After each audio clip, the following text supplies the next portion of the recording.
Ito yung kasagutan kung bakit maingay ang reverse gamit nyong washing machine. Ito yung gearbox, ituturo ko lang sa inyo kung papaano palitan.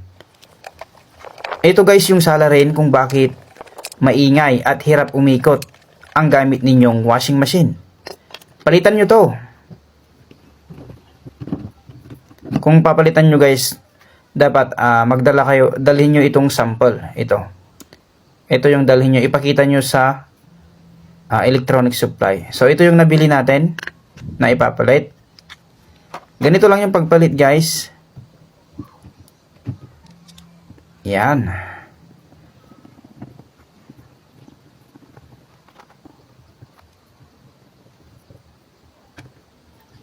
Pag hindi mo kasi dinala guys, baka iba yung mabili mo. Sayang naman.